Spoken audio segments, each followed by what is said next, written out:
Hello man, good evening. In this video, I'm going to tell and share a very wonderful story. The story is all about Gregor Samsa, who is the main protagonist of Franz Kafka's story entitled Metamorphosis. So Gregor Samsa is a traveling salesman who wakes up one day to find that he is transformed into a monstrous verminous bug. Gregor Samsa had a younger sister named Greta, who takes care of him after his metamorphosis. He and Greta live with their parents, Mr. and Mrs. Samsa. One day, Gregor Samsa wakes up to discover that he realized he transformed into a giant, monstrous, verminous bug. He lays on his bed, reflecting on his tedious life as a salesman. He realizes he overslept and will be late for work. He wonders what his boss will do if he can catch up to his work today. His mother, Mrs. Sampson, knocks on the door and Gregor answers. When he does so, Gregor notices that his voice sounds very different. His mother luckily didn't notice. So Gregor's sister Greta begs him to open the door. When he tries to get out of bed, he realizes that he can't stand up.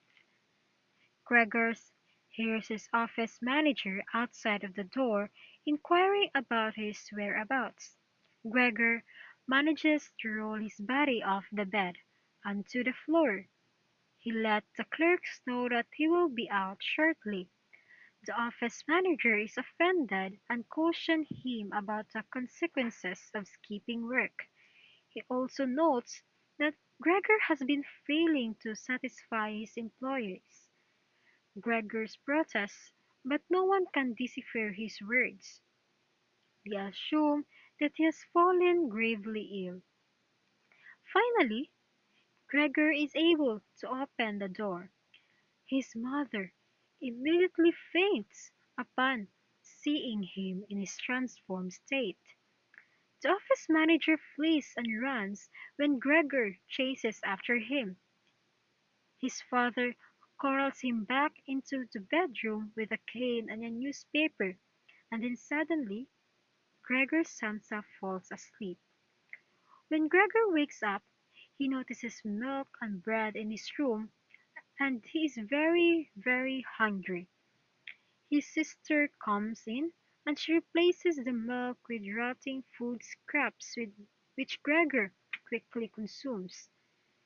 She cleans up his room, while Gregor hides under the couch, fearing that he might scare her sister. This becomes a routine. Greta brings food and cleans up after him while he hides.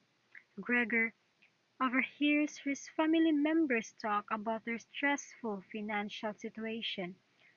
Now that Gregor cannot go to work, the family is struggling to make ends meet. Gregor is very sad to the fact that he can't provide for his family. He's also sad that he will not be able to send his sister to the conservatory to study violin. His mother wants to visit Gregor, but his sister and father refuse. They know she will be too disturbed. Gregor gradually becomes more accustomed to his new body. He climbs up the wall for fun. Greta and his mother begin to remove furniture to give more space, but when his mother sees Gregor on the wall, she faints again. Gregor immediately exits the room and enters the kitchen, and there he runs into his father. His father throws apples at him and is severely injured. His movements are paralyzed for a month. Poor Gregor. The Samsa takes in three boarders for additional income. One day, a cleaning lady leaves Gregor's door open while the boarders rest in the living room. Greta is playing violin for them normally. Gregor tries to avoid encounters with anyone, but he has been so depressed lately that he hopes the music will lift up his spirits. One of the boarders sees Gregors and they all became alarmed. The boarders announce that they are moving out without paying rent due to the filthy conditions of living. Greta has grown very tired of feeding and cleaning up after her brother. She advises her parents that they must dispose of him. Mr. Samsa agrees, and Gregor overhears this conversation and he is overcome with remorse for the trouble he has been caused. He retreats to his room, where he eventually dies, and his family is very relieved. Mr. Samsa evicts the boarders and fires the cleaning lady. The Samsas travel out to the countryside to look for smaller apartments. On this trip, Mr. and Mrs. Samsa admire their daughter, who has grown to be quite a very attractive young lady. So Mr. and Mrs. Samsa decide that it is time now for their daughter to find a very good husband.